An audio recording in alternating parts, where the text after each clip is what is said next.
നമ്മുടെ വീടിൻ്റെ മുക്കിലും മൂലയിലും ഉയരുന്ന ചിലന്തി വല നമുക്ക് ശല്യമായി തോന്നാറില്ലേ?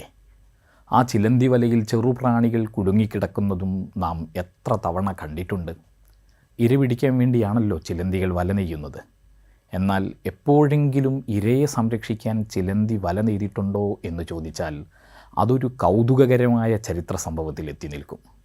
സത്യവും ധർമ്മവും നീതിയും പ്രബോധനം ചെയ്താണ് മുഹമ്മദ് നബി സല്ലല്ലാഹു അലൈഹി വസല്ലമ രംഗത്ത് വന്നത്. ബുദ്ധിയും യുക്തിയും നിർജ്ജീവമായ വിഗ്രഹങ്ങളെ ഉപാസന ചെയ്യുന്നതിൽ തളച്ചിടരുതെന്ന് അവിടുന്ന് അധ്യയനം ചെയ്തു.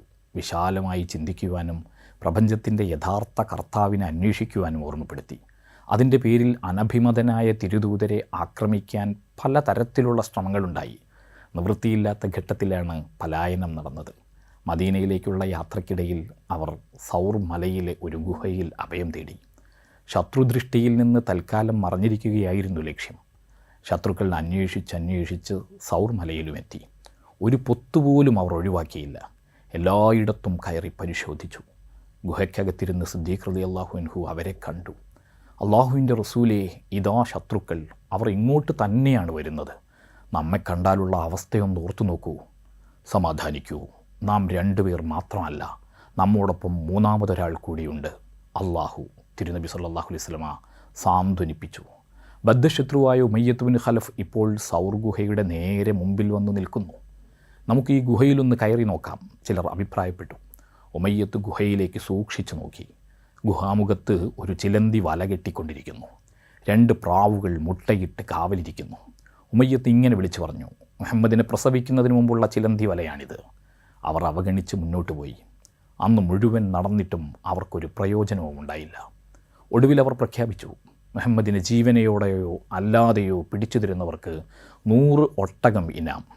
നട്ടെല്ലില്ലാത്തൊരു ചെറുജീവിയാണ് ചിലന്തി. അതിൻ്റെ വീടാണ് ഏറ്റവും ദുർബലം എന്ന് എല്ലാവർക്കും അറിയാം. എന്നാൽ അചഞ്ചലമായ വിശ്വാസവും ആത്മാർത്ഥമായ സമർപ്പണവും സത്യസന്ധമായ നിശ്ചയദാർഢ്യവും കൈവിടാതെ പ്രപഞ്ചനാഥനിൽ പ്രതീക്ഷയർപ്പിക്കുന്നവർക്ക് വെറും ചിലന്തി വലയും അതിശക്തമായ ഒരു കോട്ടയ്ക്ക് തുല്യമാണ്. വിശ്വാസശക്തിയും ആത്മധൈര്യവും ഇല്ലാത്തിടത്ത് ഏതു മഹാകോട്ടയും വെറും ചിലന്തി വലയാണ്. അവരുടെ പ്രതീക്ഷാസൗധങ്ങൾ വളരെ വേഗം ഛിന്ന ഭിന്നമായി പോകുന്നു. ഏറ്റവും പ്രധാനം, മനുഷ്യനിൽ ശുഭപ്രതീക്ഷ വളർത്തുന്ന ഉത്തമനായ പ്രപഞ്ചനാഥനിൽ ആത്മാർത്ഥമായി വിശ്വാസമർപ്പിക്കുക എന്നതു തന്നെ. രക്ഷിക്കാൻ ഒരു സർവാധിപതിയുണ്ടെന്ന സനാഥബോധം ഇല്ലാത്തവർ എപ്പോഴും അപകർഷതയുടെയും ആത്മസംഘർഷത്തിൻ്റെയും അസ്വസ്ഥതയുടെയും ലോകത്തായിരിക്കും. വിശ്വാസം എന്നും ഒരു പോസിറ്റീവ് എനർജിയാണ്.